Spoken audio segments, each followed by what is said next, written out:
So thanks for joining us, Liam. So Liam Elphick is a lecturer here at the law school, and you're going to have a chat with us today about the new unit that we've got, Law, Advocacy, Activism and Change. Do you want to start by telling us a little bit about any work that you do in that area that might be of interest? Yeah, absolutely. So in my role as a lecturer at the law school, I research into anti-discrimination law in Australia with a particular focus on protections for LGBTIQA plus people.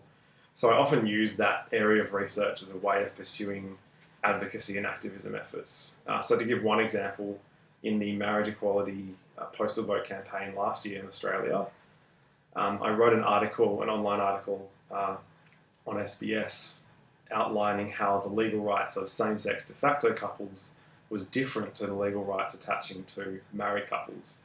And the reason for this is that a really significant element of the discourse around the campaign was that the legal rights were the same. So getting married wasn't going to change anything, so why would we need marriage equality? And that was driven by the no side, in particular by Tony Abbott. And I got in contact with the marriage equality campaign and was trying to say, you guys need to dispel this myth and tell everyone that's not the case, that there are differences in legal rights. And they were quite clear in their strategy that they didn't want to respond negatively to any arguments from the no side and only wanted to talk positively about, for instance, love and equality. So that was the strategy they pursued. So in conjunction with them, we decided that I'd write the article on my own. It would have no attachment to the marriage equality campaign, but it could be used by them and distributed and shared widely so that people will be aware that there were differences in legal rights and that marriage equality did matter legally. And that article ended up having, I think, over 100,000 views and was shared very widely and was used by many people in the arguments in the campaign. So that's certainly one example. I try and use my research in that regard. Excellent. Do you think that type of activism or advocacy, obviously you immediately wrote an online article, do you feel like it's easier with digital technologies to actually get your message out there? But are there also some risks associated with that? What was your experience of publishing the article? It's definitely easier now to publish reviews online, without a doubt. I think it's also easier to distribute it widely, and you have a range of different sources to use. So I've written for The Conversation, the ABC, SBS, and I've been in contact with other organisations like The Guardian. So there's a range of different ways you can approach it. There are significant risks with it, which is the abuse you cop from any particular quarter, no matter what you write. And no matter what you write online, there'll be abuse. For me, in that campaign, there was a significant amount of abuse in response to that article, whether on the comments, directly in messages or tweets. And that's a risk people have to take into account when they're pursuing these sort of activism efforts. For me, it was one I was more than happy to take. And I don't think I personally let it get to me too much, because I was aware coming into it that this was a hugely controversial issue, probably the most controversial issue in Australia at the time. So of course people were going to respond differently to it. But that's certainly risk associated with it. Thanks for that. In terms of marriage equality and what has happened in a number of many jurisdictions around the world, it's been dealt with in lots of different ways, you know, from significant court cases to introducing legislation to a referendum in Ireland. How do you feel it was handled in Australia? That's a good question. Poorly would be my very short answer. The longer answer would be that I think most people are aware we did not need to have a referendum or plebiscite or the eventual postal vote to change the Marriage Act in Australia. All it required was an act to pass through Parliament, through federal Parliament. So I first of all would express quite a lot of frustration at having to be put through that process and that delaying process for what I would perceive to be very political reasons and nothing else.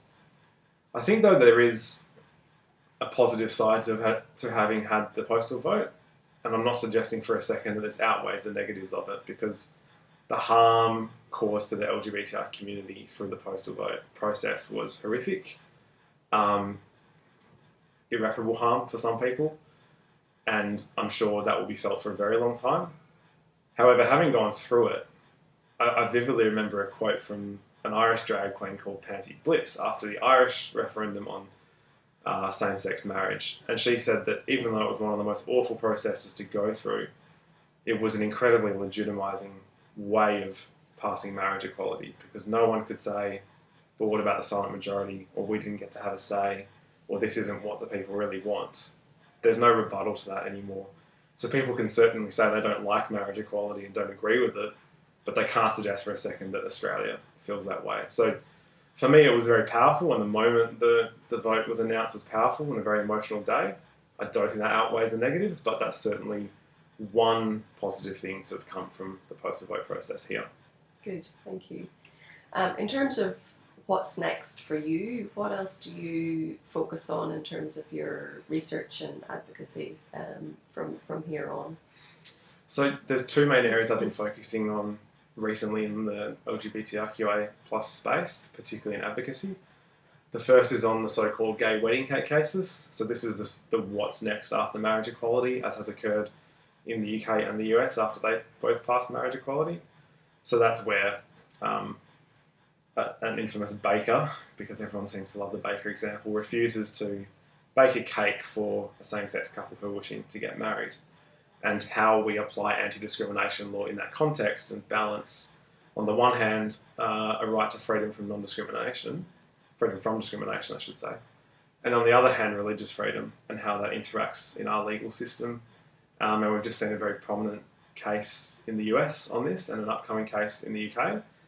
And there may well be a case that happens in this area in Australia in the near future. So I've been writing a lot on that, particularly online, about how Australian law grapples with that sort of issue and what the best path is moving forward. And then secondly, I've been looking at the inclusion or exclusion of transgender and intersex athletes in sport. So looking first at Casa Semenya, the South African track athlete, and the new international rules surrounding female eligibility. And secondly, turning to the Australian context and looking at team sport, and in particular the transgender female footballer Hannah Mountsie, and the AFL's decision to block her from the AFLW draft in 2017. So I've also been writing a lot on that, and am advising the Australian Human Rights Commission on their development of a new Australia-wide trans, intersex and gender diverse policy in sport. Thanks for that. I think there's a bit written about the role of academics as advocates or activists, and some people think that, you know, to be an academic you should be objective and you shouldn't really engage in these types of debates, whereas others have argued that actually you have a privileged position and a moral obligation to contribute to debates and to advocacy and activism. Where do you position yourself in that sort of spectrum? Squarely in the latter category. I think it's not just that academics have the ability to have a view on these issues, it's actually our responsibility to have a view on these issues. And the idea that academics have to remain entirely neutral on every issue that's ever existed is quite strange to me, because very significant areas of law reform and social reform across time have often taken place through academia or largely resting on academic research. And I think particularly in the scientific space, that's what occurs. So for me, I see my role as, I think a phrase that was used at a conference earlier this week was scholar advocate. So you are doing research and you are an academic, but you should also be using that to pursue legal and social reforms that you believe are necessary. And I think that in the end, there are very few roles, jobs, or people in society who have the time to research that academics have. And academic roles are becoming busier and busier with teaching and admin and other service roles. But we still have dedicated workload time to sit down, look at an issue, read it, research it, talk to people about it, and disseminate your research. And for so many people involved in law reform in other areas, whether that's in public service, as lawyers, through courts, they just don't have the time often to delve into the issues in the level of depth that academics can. So I think we offer something very unique to the process, as long as it's done in conjunction with other people and not just on our own. Thanks very much. So if we could just finish up by talking a little bit about that broader group of actors. So you mentioned in the case where you wrote, and I think that's an interesting role, is the the role of the academic to dispel myths, because quite often in these debates there's a huge use of myths and misinformation by particular parties in the debate. So when you are working, an academic role is quite individualistic. How do you maintain linkages with other groups or relevant communities, or do you think that's important? Really, you're not setting yourself up as a spokesperson for any particular entity or organisation, but how do you navigate all of the other actors in the space? I definitely think it's important as a starting point to navigate the space and connect with other people.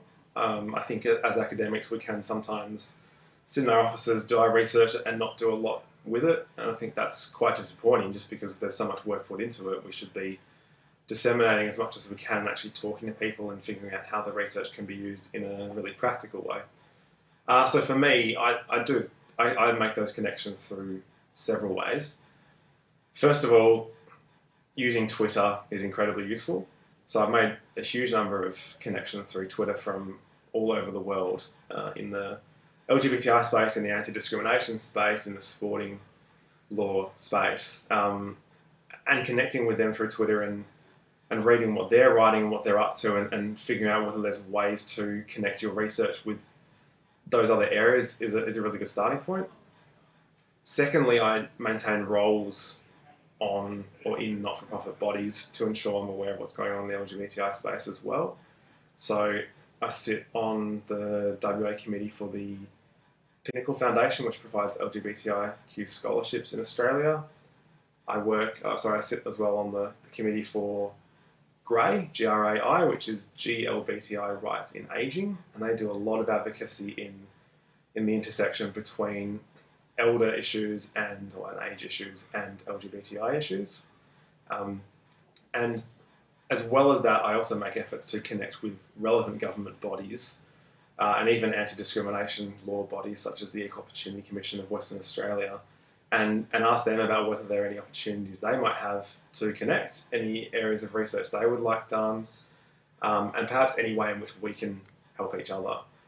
And I think if you do that, that leads to other opportunities such as what I talked about earlier, which is being an advisor for the Australian Human Rights Commission on their new trans and intersex sport guidelines. And as long as you immerse yourself in that broader community beyond just academia, the opportunities arise quite naturally for collaboration and for joining up on these initiatives. Thanks very much. Thank you.